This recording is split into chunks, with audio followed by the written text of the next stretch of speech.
Stingy little accountant. The words hissed over the phone were a knife to my professional pride. In that searing moment, the thousands I'd spent funding Beatrix's lavish life, culminating in a $28,750 handbag, crystallized into a single, undeniable truth. I was no longer her benefactor, I was just her bank. And banks, I decided, always balance their books. Our life together was a carefully curated masterpiece, and I was its silent primary benefactor. My name is Adrian, and by trade, I am a forensic accountant. I trace the ghosts of numbers, finding stories of deceit in spreadsheets and balance sheets. It's a job that demands precision, logic, and an almost religious devotion to the truth as told by data. My life was orderly, predictable, and by some standards, exceptionally successful. Then there was Beatrix. B was the vibrant, chaotic art that filled the stark, minimalist gallery of my life. At 28, 4 years my junior, she moved through the world with an effortless grace that I, in my world of rigid rules, could only admire. She curated social circles like I curated evidence, introducing me to a glittering world of gallery openings and rooftop cocktails that I would never have found on my own. In return, I provided the foundation upon which her glittering world was built. A spacious apartment downtown, a European car, and a platinum American Express card with her name on it. It was a transaction I understood, or so I told myself. She brought the color, I paid for the canvas. The first crack in this carefully constructed reality appeared on our second anniversary. I'd spent weeks choosing her gift, a timeless, elegant watch from a heritage brand. It was an investment, a symbol of permanence and quality, the values I lived by. I presented it to her over a quiet dinner at a restaurant she loved. A week later, at a gathering with some of my firm's partners, she made a show of it. One of the senior partners, a man I deeply respected, complimented the watch on her wrist. Beatrix laughed, a bright, tinkling sound that filled the room. "Oh, this old thing," she said, holding up her arm. "Adrian's choice, it's classic."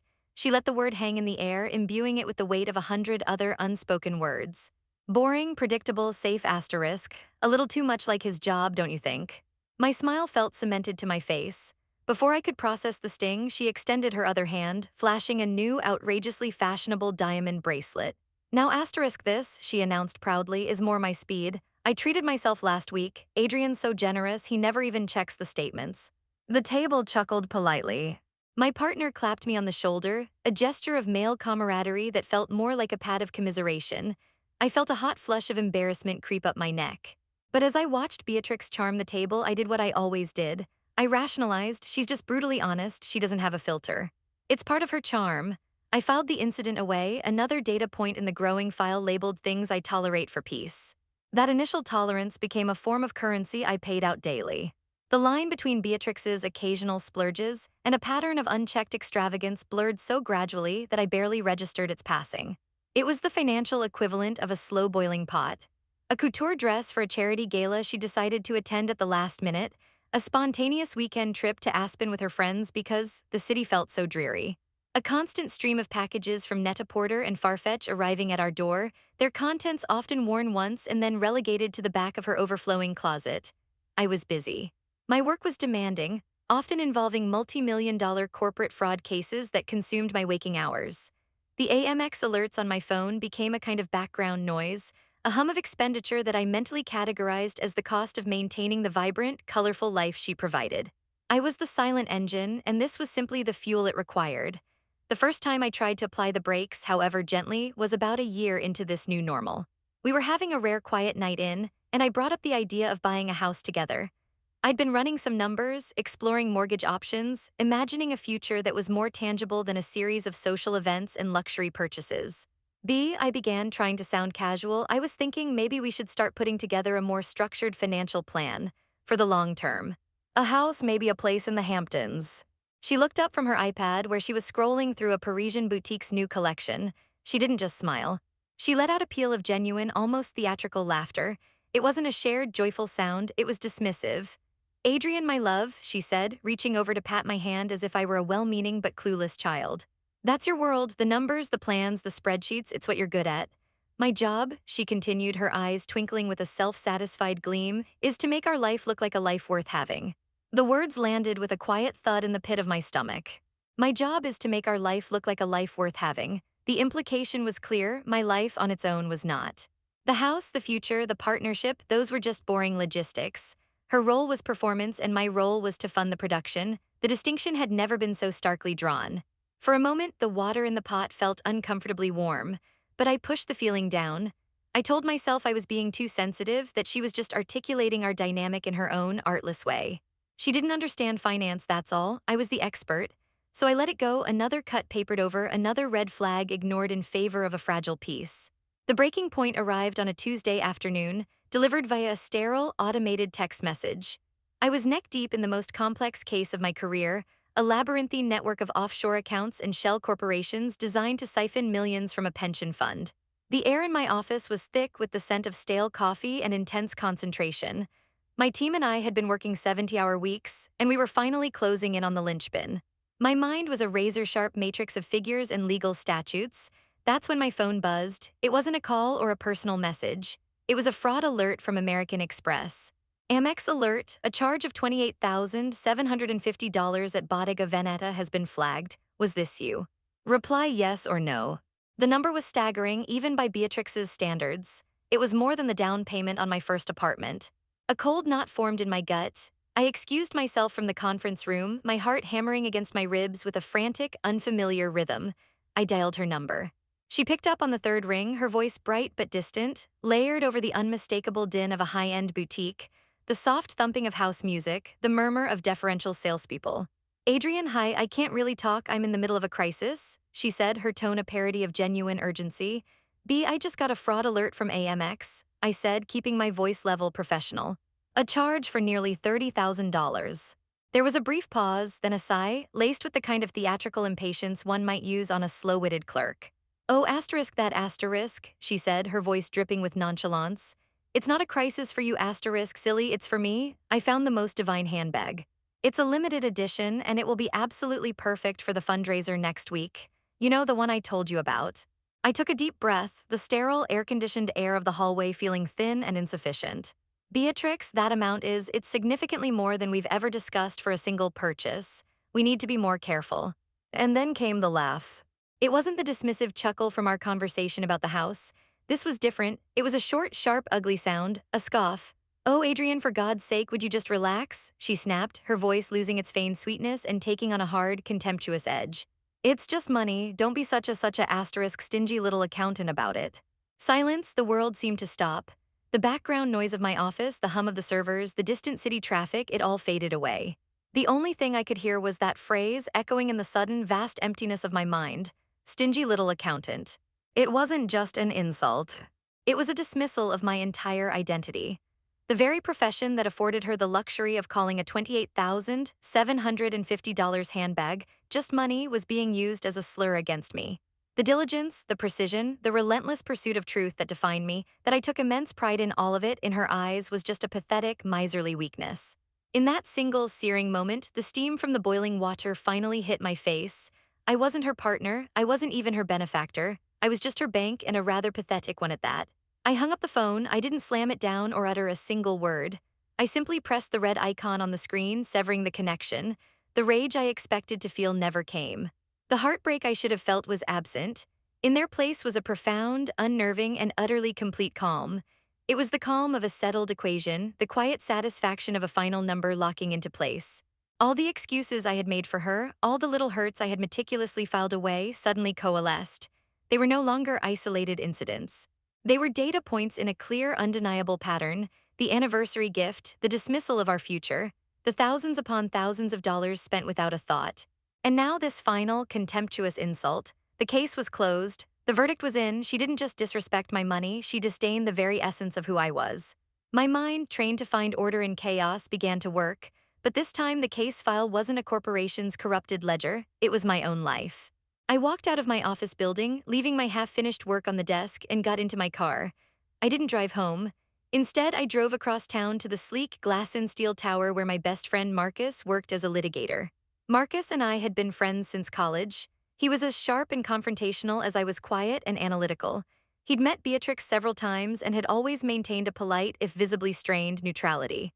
I found him in his office, sleeves rolled up, loosening his tie. He looked up, surprised to see me on a Tuesday afternoon. Adrian, everything okay? You look calm. Too calm.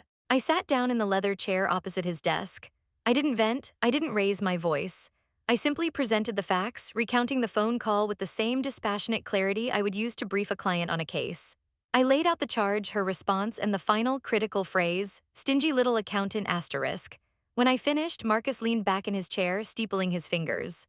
He didn't offer sympathy, he didn't say, I told you so. He just looked at me, a slow, knowing smile spreading across his face. So, he said, his voice low and steady.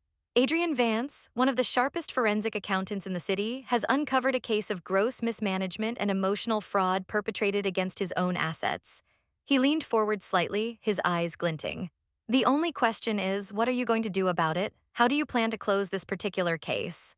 His words were the final, crucial piece of external validation. He hadn't seen it as a messy breakup or a lover's quarrel. He saw it exactly as I now did, a professional problem that required a professional solution. The last vestiges of self-doubt, the lingering fear that maybe I was asterisk overreacting, that maybe I was just being sensitive, evaporated. He had given me permission to be myself, to use the skills I had honed over a lifetime to reclaim my own life. The long simmering pot had finally boiled over, and I was ready to deliver my definitive report. I drove home with a newfound sense of purpose. The cold clarity hadn't dissipated, it had sharpened into a plan.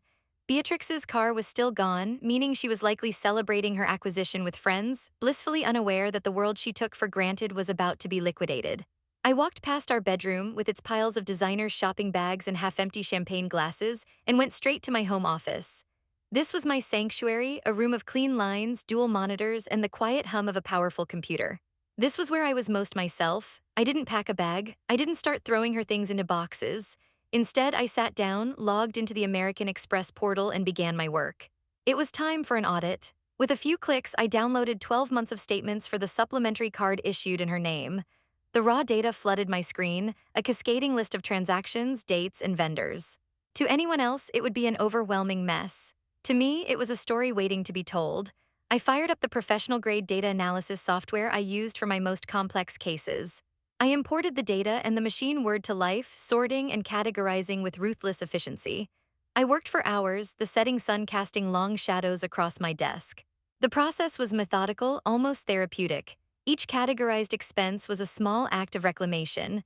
I created 4 primary categories, labeling them with the detached precision of a corporate auditor.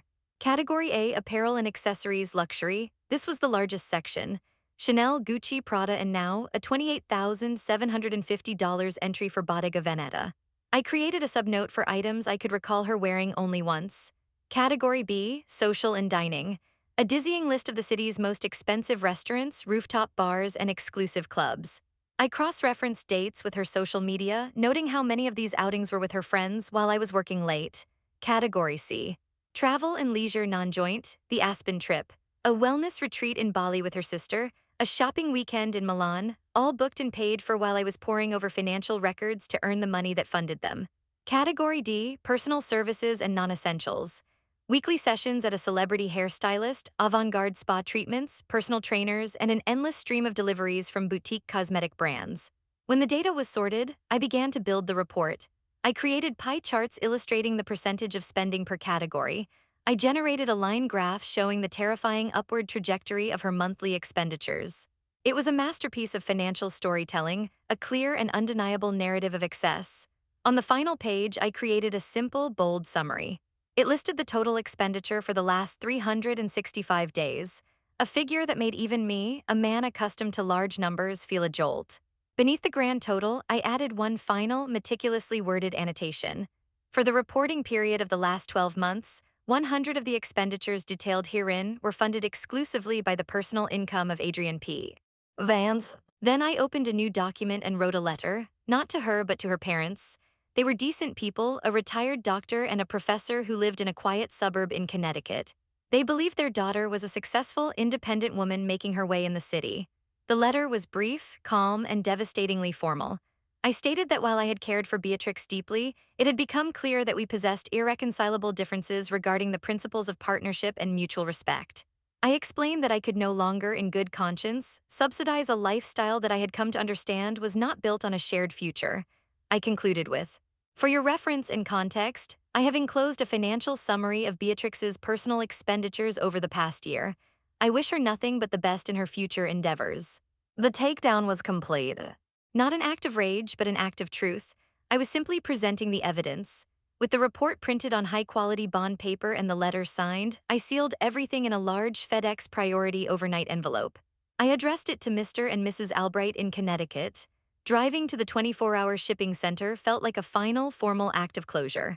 As I handed the package to the clerk and paid for next morning delivery, a profound weight lifted from my shoulders.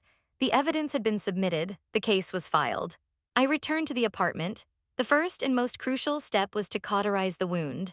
I logged back into my computer, navigated to the American Express website, and with a series of deliberate clicks, froze her supplementary card.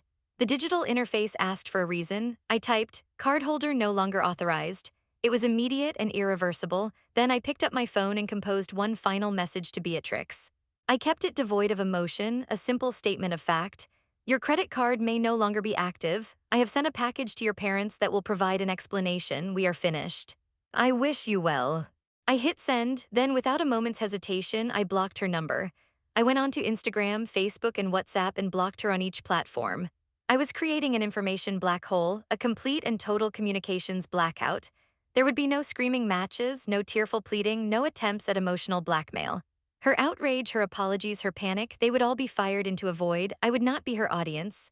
The silence that followed was a relief, but it didn't last long. Within 2 hours, the first volley arrived. A text from a number I didn't recognize, one of her friends. "B is freaking out, her card was declined at the bar. What the hell is wrong with you? Call her." I deleted it without replying. Then came the emails, a frantic cascade into a dedicated folder I'd already set up to filter them away from my main inbox.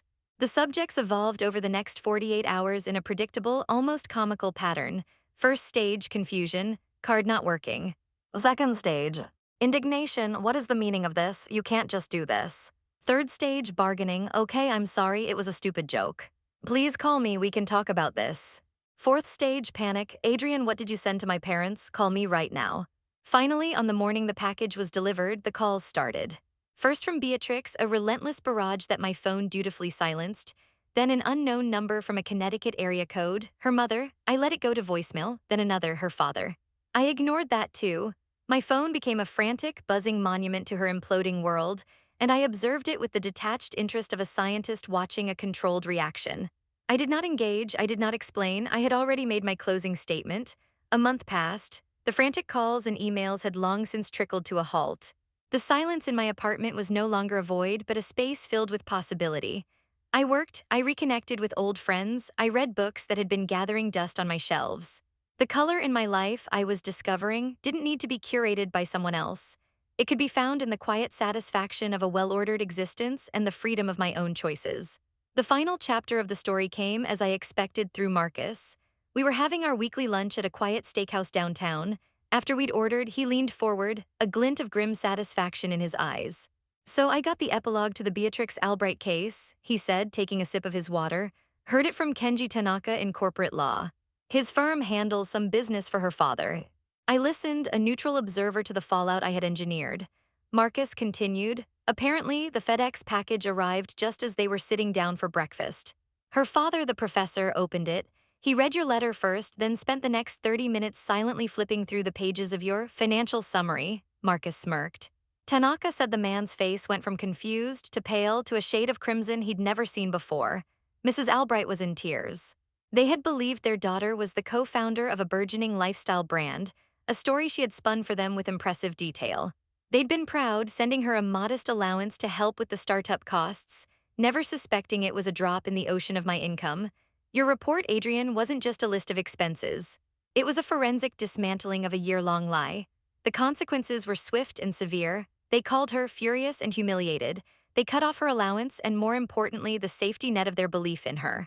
They told her that if she couldn't support herself with her business, she was to pack her things and move back home to Connecticut. Beatrix, stripped of her platinum card and parental support, had her gilded world crumble. Her friends who orbited her lifestyle drifted away when the free-flowing champagne dried up. She had to break the lease on her own, much smaller apartment, and, as Marcus put it, was last seen trying to sell a closet full of designer handbags on a second-hand luxury app for a fraction of their cost. I felt no pleasure in her ruin, only a quiet sense of equilibrium. The books had been balanced. That evening I went online and booked a flight, not to a flashy resort but a 2-week solo trip to Japan, something I had always wanted to do but had always been told was too quiet or not glamorous enough. As I packed my single suitcase, I caught my reflection in the mirror. There was no one there but me, the stingy little accountant, and for the first time in a long time, he felt free. I hadn't just ended a relationship. I had closed a bad account, and in doing so, reclaimed myself as my own most valuable asset.